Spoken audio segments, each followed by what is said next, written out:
In the past 2 years, memecoins have swept the globe. Even if you've never touched a memecoin, you've definitely seen these figures.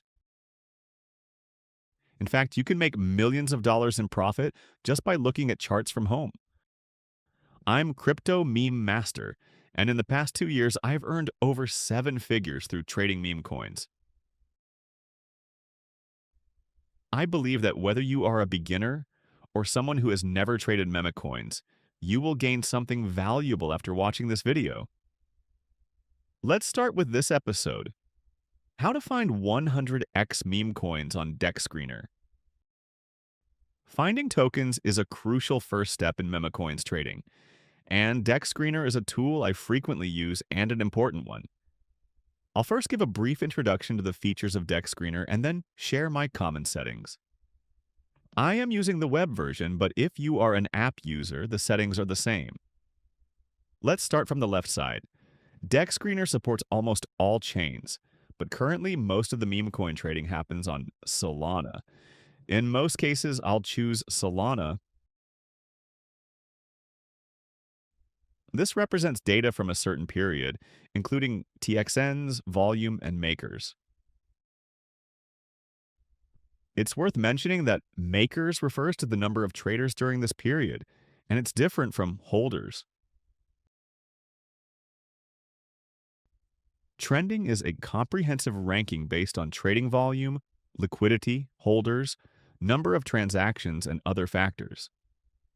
Through this, we can get a rough idea of the popular tokens over a certain period, but the ranking of tokens will differ depending on the time period selected.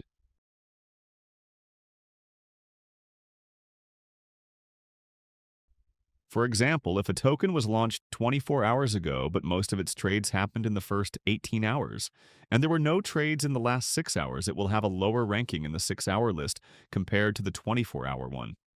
In fact, most of the time, the top ranking is useless. Let's skip it. Gainers represents the ranking of tokens based on their price increase during a certain period of time. Although it looks tempting, it's full of scams. For example, this token is a typical scam.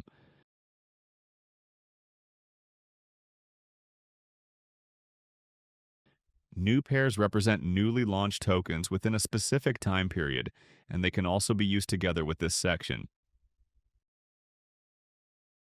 My favorite settings are 1 hour and 5 minutes.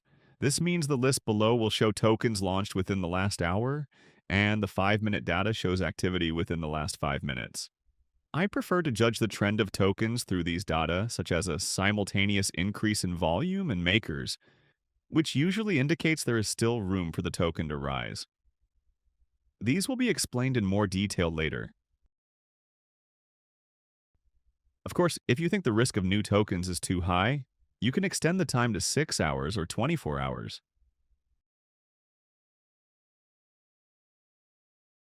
Has profile.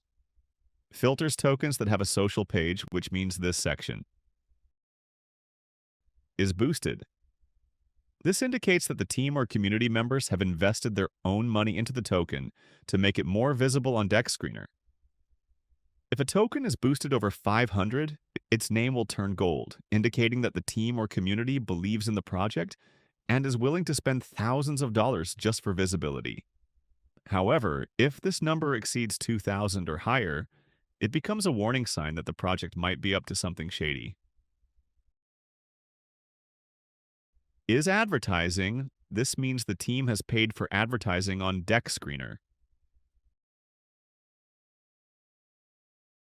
Now, let's move to the top right corner filters, where I can filter tokens according to my preferences.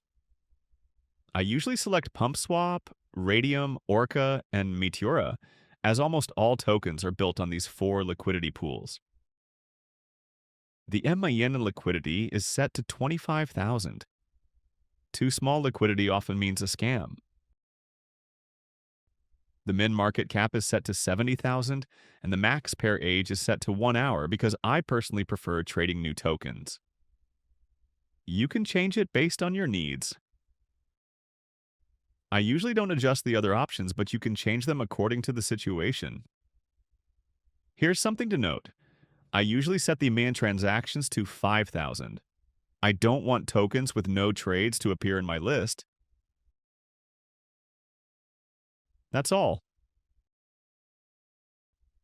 Now let's pick a token and share my strategy.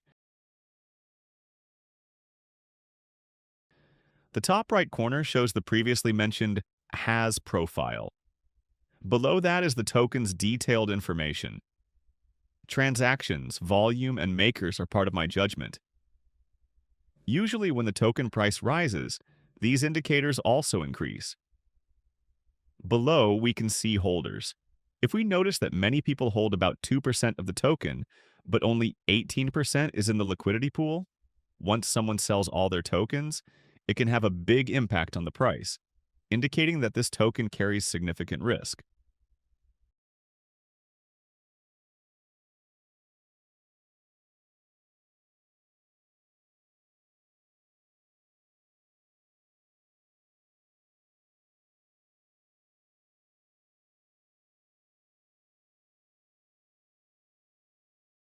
So when should we buy this token?